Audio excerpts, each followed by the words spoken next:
ఉమ్మడి నిజామాబాద్కు సంబంధించిన కామారెడ్డి నిజామాబాద్ జిల్లాలోని revenue, housing, stamps and registration, survey ఈ 4 డిపార్ట్మెంట్లకు సంబంధించిన అంశాలు మండల స్థాయిలోని మండల రెవెన్యూ ఆఫీసరు, అదే రకంగా మండల స్థాయిలోని సర్వేయర్ దగ్గర నుంచి మొదలగాయితూ రాష్ట్ర స్థాయిలోని ప్రిన్సిపల్ సెక్రటరీల వరకు ఈ సమావేశంలో పాల్గొనడం జరిగింది.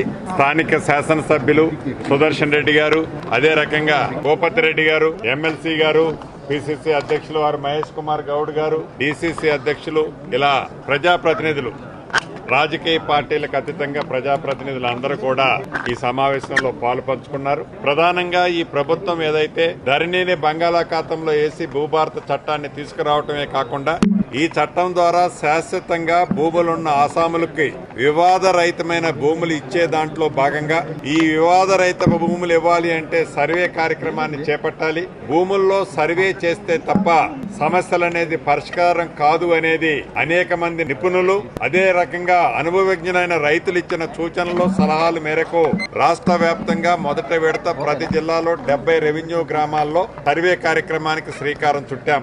అదే రకంగా కొన్ని దశాబ్దాలుగా సుమారు రాష్ట్ర వ్యాప్తంగా 413 గ్రామాలకు నక్షాలే లేవు. ఆ గ్రామాలన్నిటికీ నక్షాలతో కోసం సర్వే చేస్తూ రిమైనింగ్ ప్రతి జిల్లాలో 70 గ్రామాలకి సర్వే కార్యక్రమం వడివడిగా ఉమ్మడి నిజామాబాద్ జిల్లాలో కూడా, నిజామాబాద్ జిల్లా, కామారెడ్డి జిల్లాలో కూడా ఒక్కొక్క జిల్లాలో 70 గ్రామాలకి శ్రీకారం చుట్టారు. దాంట్లో గ్రౌండ్లో వస్తున్న ప్రాబ్లమ్స్ ఏమేమి ఉన్నాయి, ప్రజలు ఏమేమి కోరుకుంటున్నారు, ఎందుకంటే ఇది ప్రజాప్రభుత్వం. ఆనాటి పెద్దల్లాగా 4 గోడల మధ్య విధి విధానాలు తయారు చేసే ప్రభుత్వం కాదు ఇది. ప్రజల అభిప్రాయాలకి, అభిష్టాలకి అనుగుణంగానే ఈ ప్రభుత్వం నిర్ణయాలు తీసుకుంటది. దాన్ని దృష్టిలో పెట్టుకొని ఈ సర్వేకి జరుగుతున్న రిజల్ట్స్ ని ఎలా ఉన్నాయి అనేది క్షుణ్ణంగా ఇప్పుడు పరిశీలించడం, అదే రకంగా స్థానిక ప్రజాప్రతినిధులు చెప్పిన ఆలోచనలకు అనుగుణంగా కూడా వాటిని ఎలా చేయాలి అనేది కూడా నిర్ణయాలు తీసుకోవడం జరిగింది. కొంతమంది అధికారులు ఎవరైతే నిర్లక్ష్యంగా, బాధ్యతారహితంగా ప్రవర్తిస్తున్నారో వారికి మొదటి విడత కూడా ఈరోజు వాళ్ళకి కొన్ని సూచనలు, ఆదేశాలు ఇవ్వటం కూడా జరిగింది. తప్పకుండా ఇది నిరంతరము జరిగే ప్రక్రియ కాబట్టి స్థానిక ప్రజాప్రతినిధులందరినీ కూడా రిక్వెస్ట్ చేశాను. వారి నియోజకవర్గాలు, వారి జిల్లాల్లో వీటికి సంబంధించిన అంశాల మీద అట్లీస్ట్ వీక్లీ వన్స్ ట్వైస్ ఈ అధికారులతో ఇంటరాక్ట్ అయి ఈ కార్యక్రమాలు ముందుకి పాజిటివ్గా తీసుకువెళ్లే విధంగా చర్యలు ఏమేమి చేపట్టాలో వాటన్నిటిని కూడా స్థానిక ప్రజాప్రతినిధులతో సంప్రదించడం జరిగింది. అదే రకంగా ఇందాక చెప్పినట్లు ఇందిరమ్మ ఇళ్ళు అంటే ఇందిరమ్మ ప్రభుత్వంలోనే ఇచ్చాం. ఆనాటి ప్రభుత్వంలో ఇళ్ల విషయానికి నిర్లక్ష్యం చేస్తే ఈ రాష్ట్ర ప్రభుత్వం గౌరవ ముఖ్యమంత్రి రేవంత్ రెడ్డి గారి నాయకత్వంలో వచ్చిన తర్వాత 2 విడతల్లో హైదరాబాద్తో కలుపుకొని 8 లక్షల ఇళ్లు ఇవ్వటం జరిగింది. ఇంకా 2 విడతలు ఇవ్వాలన్నది ఈ రాష్ట్ర ప్రభుత్వం యొక్క ఆలోచన.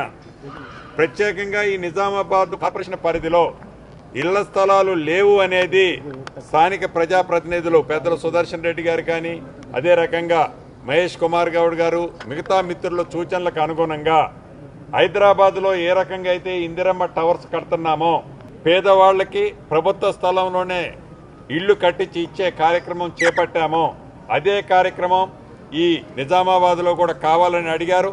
పైలట్ కింద మొదట ఒక 2 నుంచి 3 ఎకరాల్లో కట్టడానికి వీలైతే ఒక 10-15 డేస్లో దానికి సంబంధించిన నోటిఫికేషన్ కూడా ఈ నిజామాబాద్ పట్టణంలో ఇవ్వటం జరుగుద్ది.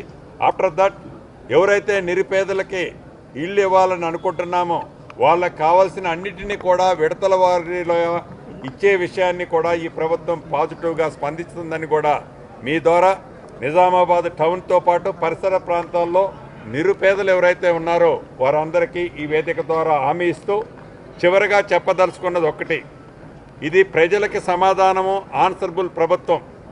ప్రజలు నచ్చి మెచ్చి తెచ్చిన ఈ ప్రభుత్వం ఇందిరమ్మ ప్రభుత్వం ప్రజలకి మంచి చేసే దాంట్లో, ప్రజలు ఏది కోరుకుంటున్నారో అది చేసే దాంట్లో, ప్రజలు అడిగే ప్రతిదానికి సమాధానం ఈ ప్రభుత్వం చెప్పుద్ది తప్ప ఎవరో కమిషన్దారులో, దందాదారులో, విషపూరితమైన ఆలోచనలో ఉన్న వారి సమాధానాలు ఎవరన్నా మా దగ్గర నుంచి ఆశిస్తే వారికి సమాధానాలు రావు. నిరుపేదలు, ఈ రాష్ట్ర ప్రజల మంచి ఏదైతే కావాలని కోరుకునే వాళ్ళ కోరికలకి ఈ ప్రభుత్వం సమాధానం చెప్పుద్దని కూడా తెలుపుతూ సెలవు తీసుకుంటారు.